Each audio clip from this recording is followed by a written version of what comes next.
Si je ne me trompe pas, sauf si je m'abuse, nous avons 7 à 8 autres partis politiques qui sont officiellement reconnus, mais seul le Parti communiste a vocation à diriger le pays.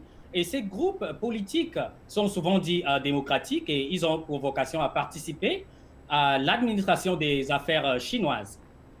Donc, en gros, il s'agit d'une coopération multipartite et de la consultation politique le Parti communiste chinois en assurant la direction. Donc, pour en résumé,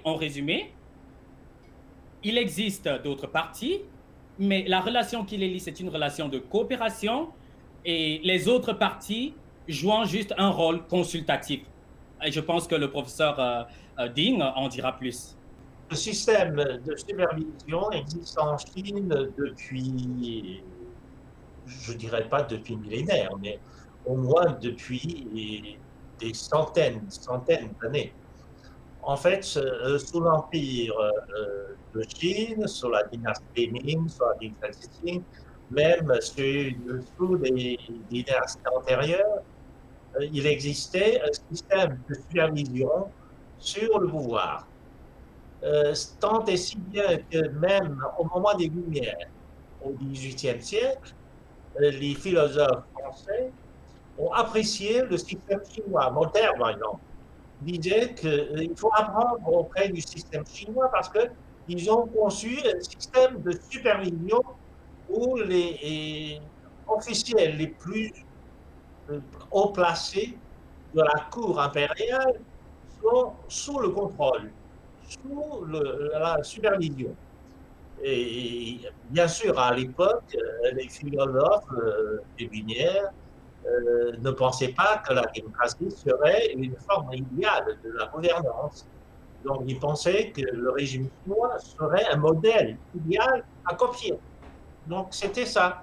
Donc, il faut dire que le système de surveillance existe, de supervision, de surveillance existait en Chine dans l'Antiquité. Et maintenant, depuis la création du Parti communiste chinois, nous avons créé aussi un système de surveillance et de supervision au niveau de l'État, au niveau du Parti communiste chinois. Au niveau du Parti communiste chinois, il y a un comité de discipline parallèle au comité central du parti. Et ce comité de discipline est très puissant et exerce un contrôle sur les dirigeants du parti. Donc ça, c'est quelque chose. En plus, parmi les partis démocratiques et le Parti communiste chinois, il y a aussi un rôle. Non seulement il y a un rôle de consultation, de conseil, etc., mais il y a aussi un rôle de critique.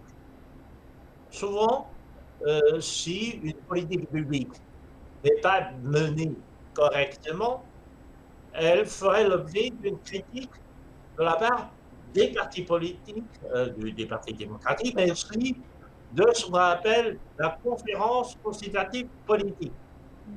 La conférence consultative politique est composée des membres, disons, des membres éminents de la société civile.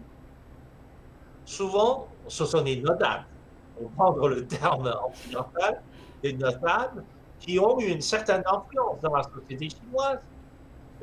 Quelquefois, il s'agit des personnalités indépendantes, mais qui ont une bonne réputation sociale. Et les membres de la conférence consultative n'hésitent pas à formuler des critiques vis-à-vis des politiques publiques qu'ils estiment pas correctes.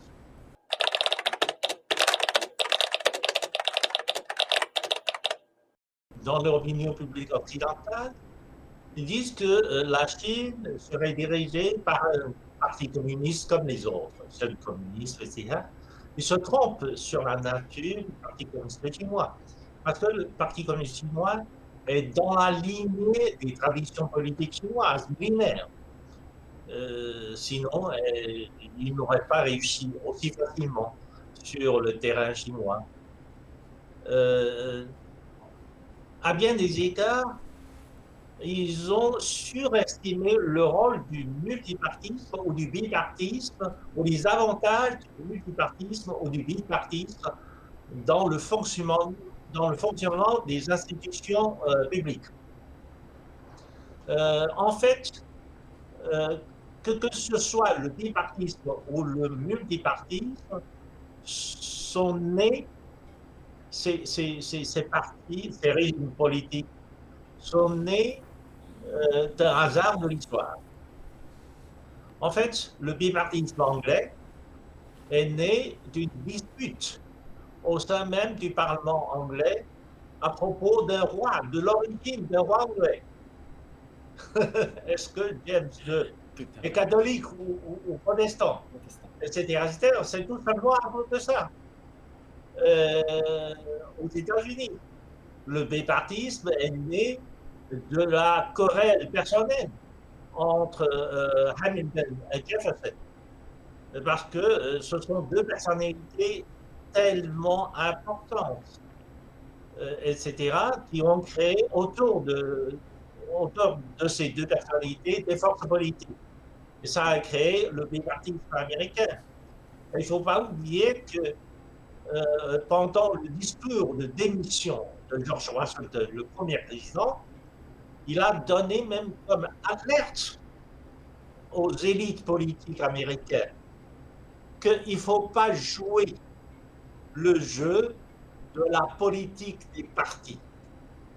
C'est dangereux parce que le jeu des partis politiques pourrait ruiner les États-Unis, le pays, pourrait ruiner l'Amérique à l'image des pays européens. Parce que pour les pères fondateurs des États-Unis, le jeu des partis politiques, comme en Europe, était l'origine du déclin, l'origine de la décadence du vieux continent. Donc c'était ça. Donc il ne faut pas oublier ces leçons historiques. Alors, quelles sont vos réflexions sur ce problématique, Olivier? Je pense que d'un point de vue personnel, je peux résumer en 3 mots. Rigueur, coordination et symbiose. Et ça, je parle d'un point de vue plus pratique, parce que, tel que je l'ai mentionné en amont, les données théoriques, c'est-à-dire pour pouvoir comprendre un concept, le fonctionnement d'un certain organisme, bien sûr la pratique vaut le coup, mais aussi la théorie. Donc c'est un assemblage de la pratique et la théorie. Donc rigueur face à la gestion de Covid, je prends toujours ça à terme exemple parce que je n'ai pas quitté le territoire chinois depuis la crise Covid et j'ai eu le temps de voir tout le mode opératoire de la politique, des réglementations jusqu'aux implémentations par secteur, par quartier, par province, etc., par district. Et aussi coordination. J'ai eu le temps de voir la coordination du gouvernement ou des membres du parti, parce qu'à l'université de Pékin, nous avons beaucoup de membres du parti. J'ai pu voir la coordination des membres du gouvernement ou des membres du parti et des populations, puisque pendant la lutte, on a eu à avoir des coopérations avec les Chinois et la symbiose surtout, la symbiose. Et en gros, je me dis, ce parti, il met l'homme, il met la population au centre de toute décision. Donc, c'est ce qui me mène à ces 3 mots, rigueur, coordination et symbiose.